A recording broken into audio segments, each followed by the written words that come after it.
So we knocked out one row here, so this one here is going to be sacrificed. Usually I like to start out right at the edge of the wall, but in this particular case they've built the drywall over top of the existing floor, so we're going to have to cut this out with a special saw.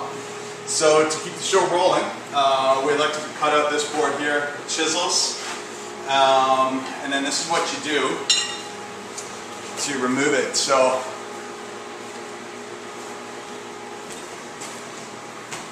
we go like this.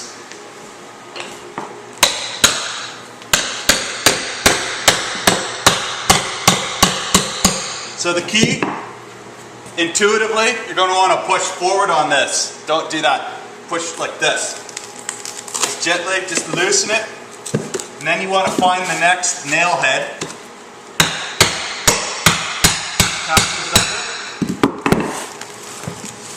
And just loosen it the whole way along.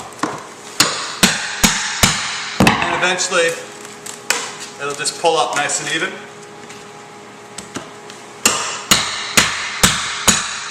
Once you've got it loosened off,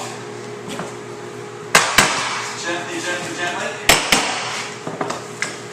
The whole trick is you want to take it apart without destroying the bottom of the groove. So a lot of times when the homeowners are doing it, you know, or guys that don't do this for a living, the board comes out and it's destroyed. Here it is. I think we got it. Here we go. Boom. It's perfectly preserved. So at this point we put this up somewhere safe. You gotta watch out for the nails. Okay, so once we've taken out a couple rows with the crowbar, this is when we can get into production mode. So you get some 2x4 and you cut it. We do this like this at 60-degree angles. Do it all consistently, the same angle. So what you do is about every 16 inches. Right about. Tap it in. Don't get greedy and try to pop the whole thing right away.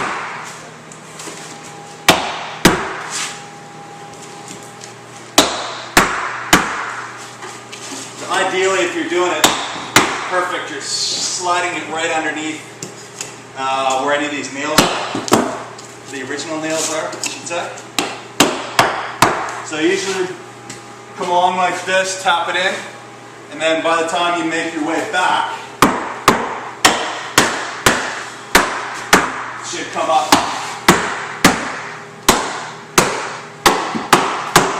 Nice and easy without damaging it. So not quite this time.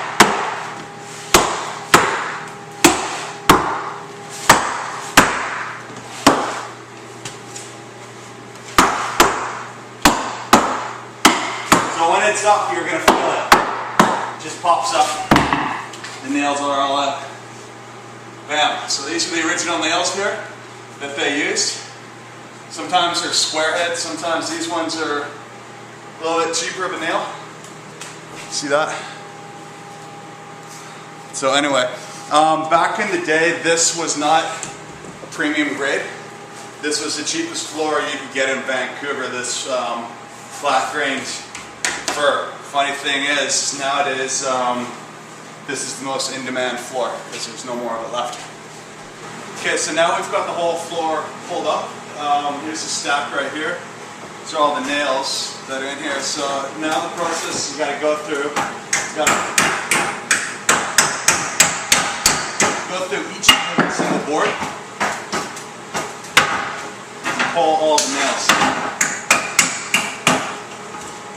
So it's extremely labor intensive, and a lot of boards just get broken up during the process, or they're not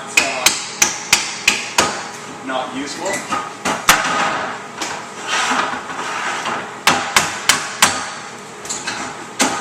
So sometimes you get these big shank nails here, other times they're the little ones. You never know what they were doing back 100 years ago.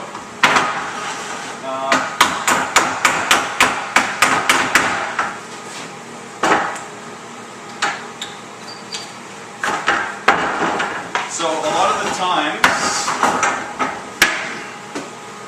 all sorts of floor filler and gunk on here from 100 years. So each one of these ones we got to go through, get it cleaned up. This is old kind of junky floor filler that's in here, so you got to take all this off without splitting the wood. Failed to save it. So this is why we never recommend using floor filler on these floors. So